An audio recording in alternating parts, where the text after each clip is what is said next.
Boa tarde a todos.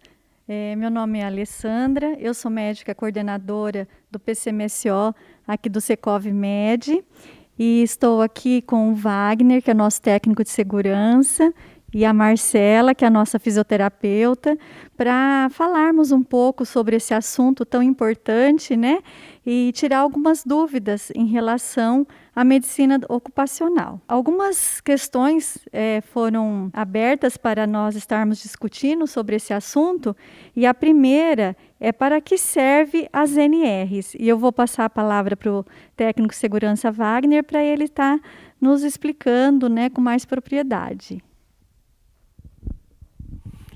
Boa tarde a todos. As NRs, na verdade, ela veio para organizar, né, a legislação de medicina ocupacional no país. Tá? É uma legislação que ela não é nova, é bem antiga, e só que quando ela foi criada, quando foi estabelecida, né, sancionada, ela era bem generalizada, né, não era organizada. Então, as NRs, houve a necessidade de organizar. Foi aí que nasceu as NRs, a partir de reuniões que houve entre várias classes profissionais. Tá? As primeiras NRs surgiram em 1977, tá? Através da Lei 6.514, de 22 de dezembro.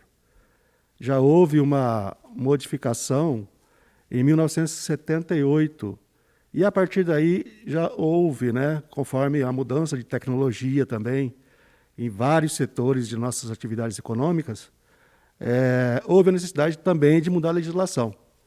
Então, já houve mais ou menos 20 alterações na legislação. A segunda questão para a gente debater hoje seria quais são os programas de controle médico da saúde ocupacional. Né? Então, a saúde ocupacional, a importância, lembrar um pouquinho da importância, né, para ela estar abrangendo os cuidados, né, dos profissionais de um modo geral, né, de vários segmentos, né, que estão dentro, né, das normas, como o Wagner já explicou. Aqui no Secov, a gente faz, dentro da saúde ocupacional, desses programas, nós abordamos o PPRA, que é um documento muito importante, que é onde ele vai verificar os riscos, né, dos ambientes de trabalho, para poder analisar, né, de forma muito definida para que o PCMSO, né, que é onde eu, como médica do trabalho, vou verificar através dos riscos que foram verificados, analisados, né, no PPRA, fazer os exames, solicitar os exames médicos, né, para a gente estar podendo fazer tomar cuidado com a saúde dos nossos trabalhadores. Né? Então, são dois programas muito importantes, fundamentais, para a gente estar podendo conhecer, né, o ambiente de trabalho, saber a quais riscos os nossos trabalhadores estão expostos e quais as ações que nós devemos ter, né, em relação a isso. Então, para que as pessoas não adoeçam, né, para que a gente aborde sempre a prevenção, né, das doenças. Então, eles são importantes, muito importantes para isso. Talvez o Wagner gostaria de falar alguma coisa mais do PPRA. O PPRA, Programa de Prevenção de Risco Ambiental, ele é estabelecido para fazer o levantamento de risco no ambiente de trabalho, seja ele qual for, independente do ramo de atividade da empresa. No nosso caso, condomínios. Tá? Então, o PPRA ele vai fazer a verificação se há muito ruído, porque a gente sabe que tem as pessoas, né, e alguns setores, né, como zeladoria, faxina, jardinagem, né, tem alguns equipamentos que são ruidosos. Né? Então, o PPRA vai fazer a verificação se esse nível de ruído está em excesso ou não, se está compatível, se está dentro da legislação ou se está fora, se pode provocar algum dano na saúde da pessoa ou não. enfim, tá? Faz levantamento desses riscos. Risco físico, ergonômico, biológico, enfim. Para isso que serve o PPRA. Através do levantamento inicial do PPRA, que a doutora vai estabelecer quais os tipos de exames que os colaboradores necessitam. Tá? E é também através do PPRA que a gente vai ficar sabendo, né, das medições que são feitas, se as pessoas têm alguns danos mais agressivos à saúde. Tipo, vai ser estabelecido também um novo programa, um outro programa, que é o laudo técnico, né, que é estabelecido através disso. Se esses níveis de riscos forem muito em excesso, quem vai acusar é o laudo técnico. Tá? Então, são feitas algumas medições de nível, com alguns equipamentos que a gente possui, que vai ser estabelecido e vai ser registrado através desses programas. Quais são os prazos e a periodicidade desses exames clínicos, né? Então, os exames clínicos que o PCMSO aborda, então, é o exame admissional, periódico, o demissional, a mudança de função e o retorno ao trabalho. A periodicidade também depende do grau de risco, da idade desse funcionário, né? Então, assim, tem alguns detalhes, mas vamos falar dentro do nosso perfil aqui, que é dos condomínios, né, tanto comercial como residencial. Então, a maioria, a gente tem uma média que ele vale, né, num período de 12 meses, tá? Então, o exame periódico, ele vale por 12 meses. E uma coisa assim, importante que eu gosto de dizer, que está dentro da norma, tá? Na NR7, que é a norma que rege o PCMSO, e a gente está aqui para esclarecer, que às vezes isso gera muita dúvida, em relação do exame de retorno ao trabalho, né? Esse exame de retorno ao trabalho, ele sempre deve ser feito sempre antes do funcionário voltar. Então, se ele ficou até 30 dias ou mais afastado, ele deve fazer o exame de retorno ao trabalho, tá? Mas ele deve fazer isso no 30º dia. Então, um dia antes de voltar ao trabalho. É claro que se cair de final de semana, de feriado, né? Então, a gente, lógico, né, tem que ter bom senso e vamos fazer na data próxima. O exame periódico seria uma vez por ano, anual, e o de retorno ao trabalho passou 30 dias, precisa passar por avaliação. Ah, doutora, mas meu funcionário ficou 15 dias afastado, 16 dias afastado. Olha, se quiser uma avaliação clínica, né, para saber se realmente esse funcionário ele pode voltar ao trabalho, embora às vezes o médico assistente que o afastou já o liberou, mas às vezes vocês querem uma avaliação do médico do trabalho, não tem problema. Mas não vai haver a emissão do ASO, não é necessário. Tá? A emissão do ASO, conforme a lei, é a partir do 30º dia de afastamento. O retorno ao trabalho, portanto, deve ser feito como eu, né, expliquei. Tá? O exame demissional, né, não pode estar cumprindo aviso. Tá? Então, às vezes acontece de você estar durante a consulta e eu vejo que é um exame demissional e às vezes até esqueço de perguntar, que é hábito meu perguntar, e às vezes na correria, no meio da consulta, eu acabo perguntando, quando foi seu último dia de trabalho? E às vezes o colaborador fala, doutora, não, eu estou cumprindo aviso. Aí eu paro o exame. Tá? Então, esse colaborador só deve fazer o exame demissional após o último dia de trabalho dele. Pode até ser, se ele trabalhou até às 16 horas, ele vira aqui às 17 horas. Não tem problema, desde que ele não vá voltar para a empresa.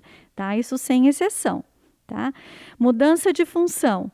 Sempre, né, quando há necessidade de avaliação dos riscos, né, como no programa, no PPRA, já vai estar verificado, né, pelo técnico de segurança, porque se mudar o risco, o setor que aquela pessoa está mudando de função, é necessário fazer também algum tipo de exame né, de acordo com a próxima função, tá? Então, são esses os exames que são muito importantes e a gente deve sempre procurar mantê-los em dia, tá bem? Como é avaliado as condições do ambiente de trabalho? As condições do ambiente de trabalho é avaliada de forma bem simples, porém bem criteriosa, tá? Porque nós temos que verificar se tem alguns setores, se tem algumas condições que estão em desacordo com a legislação, tá certo?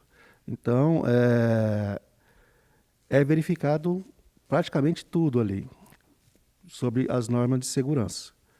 É verificado se a pessoa está usando o equipamento de proteção de forma adequada, se está fazendo o registro desse uso, dessa entrega desse equipamento que ela recebeu, né? Isso aí é uma forma bem simples, só para citar um exemplo do que a gente faz na visita técnica. É verificado se tem algum falta de sinalização, equipamento muito ruidoso, equipamento com problema, né?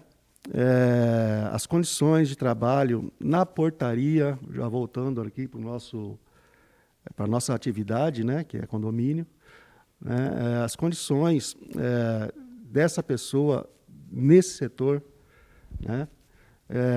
Os equipamentos de segurança estão de forma adequada, as condições do equipamento de segurança que os colaboradores estão utilizando.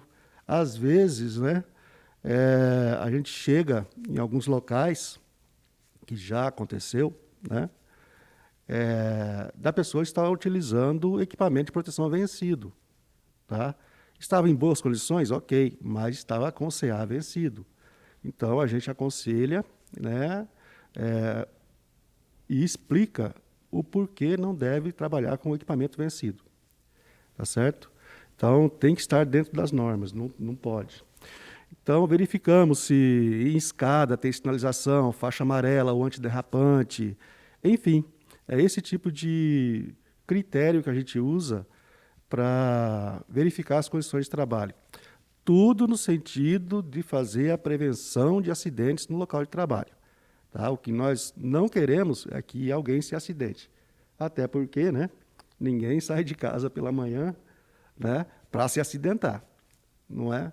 Então, não é esse o objetivo, e com certeza também não é esse o objetivo do empregador, né? Então, nós fazemos uma visita técnica de forma simples, objetiva e muito criteriosa. Como é feita a análise ergonômica do trabalho? A análise é feita de uma forma bem sucinta, sempre avaliando, né, as condições de trabalho do funcionário e também para melhorar essas condições de trabalho dele, né? Também de uma forma bem simples, para que ele se sinta melhor executando a tarefa do dia a dia dele. Quais são os riscos que são verificados numa visita técnica no condomínio? Os riscos são especificamente o que estão nas normas, né? São os riscos físico, ergonômico, biológico, né? Riscos de acidentes ou mecânicos. E a gente faz de uma forma já bem simples, uma forma geral. Tá? Por exemplo, ruído. Geralmente, nos condomínios, existe a máquina de lavar de alta pressão, que é usado muito por faxineiro e zelador, né? Então, a gente tem que fazer a medição do nível de ruído desse equipamento. Tá? Se houver alguma situação que haja vibração no corpo dessa pessoa, né? Muito calor, muito frio, né? Verificamos tudo isso também. Tá? Ergonomia, né? Aí é jamais na portaria, que geralmente a monotonia, né? Porque tem condomínios que tem uma portaria mais agitada, outros que é calma até demais, né? Então, a monotonia também pode provocar um acidente, pode levar a pessoa a ter problema psicológico e por aí vai, né? Então, verificamos tudo isso. Tá? Biológico, temos muitos problemas, né? Não problemas, mas a gente instrui as pessoas, né, quanto ao lixo, transporte de lixo, né? Então, existe o problema também quanto ao lixo, não é só o contato ali, né? Existe o problema também ergonômico. Se a pessoa não tem um carrinho para transportar esse lixo, né, também ele vai ter um problema de excesso de peso, levantamento de peso, transporte de peso, aí já é ergonomia, né? Então, todos esses tipos de riscos a gente tem que verificar. Nós temos que ter essa sapiência, né, para verificar tudo isso de uma forma geral, de uma forma global, né? Risco mecânico, equipamento, risco de acidente, falta de sinalização numa escada, por exemplo, né? Falta de corrimão, né, em algum setor, principalmente na área de lazer, né, que tem piscina, geralmente, piso liso, enfim. Tá?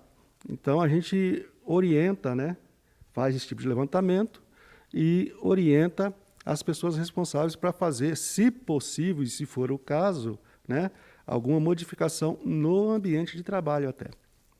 Tá? Mudança de edificação mesmo, de estrutura mesmo. Existem exercícios específicos para trazer bem-estar no trabalho? Existe sim. O melhor exercício para ser feito no ambiente de trabalho são os alongamentos, tá? Eles ajudam a diminuir a tensão muscular, eles ajudam a ativar a circulação sanguínea e também ajuda na questão postural, tá? O principal alongamento que deve ser feito é o alongamento de cervical, que é onde é concentrado a maior tensão, toda a tensão do corpo, do dia a dia, do trabalho, é concentrada mais na região cervical e ombros, então é muito importante alongar, tá? A coluna também, para ajudar na questão da postura, e pés e braços para a questão de prevenir lesões futuras de trabalho. As pernas principalmente quem trabalha em pé, né? Muita gente trabalha em pé, tem um pouco de sobrepeso, então é importante alongar para diminuir esses tipos de lesões que podem ocorrer durante o trabalho. Quanto tempo, Marcela, que você sugere? Tirar uns 10 minutinhos antes, principalmente de começar a trabalhar. Alongar por 10 minutinhos e durante o período de serviço também, se puder tirar uns 10 minutinhos, horário de almoço, antes de retornar ao trabalho depois do horário de almoço.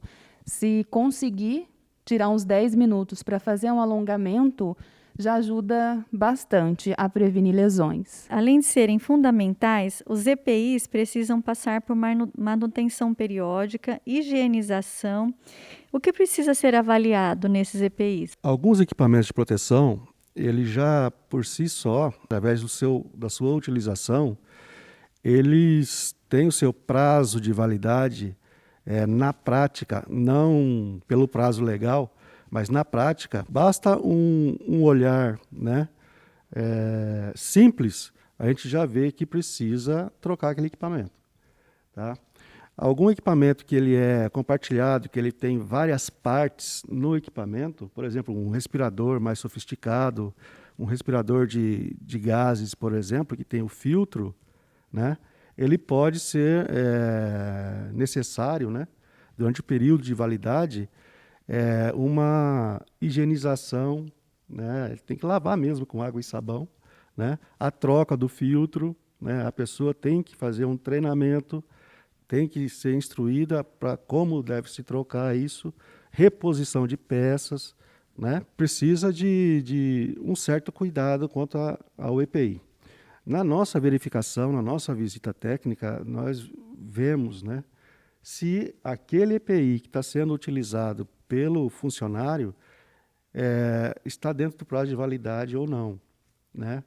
Nós anotamos, né, o CA daquele equipamento que está sendo utilizado e se estiver fora, né, do prazo de validade, né, ou se as condições daquele EPI não está batendo, né, de uma forma legal, ou se já não está servindo mais para proteger o funcionário da forma que deveria, nós orientamos a pessoa responsável para que se faça a troca, né, para que se compre outro e para que não haja nada de anormal, né, na prevenção da saúde do trabalhador.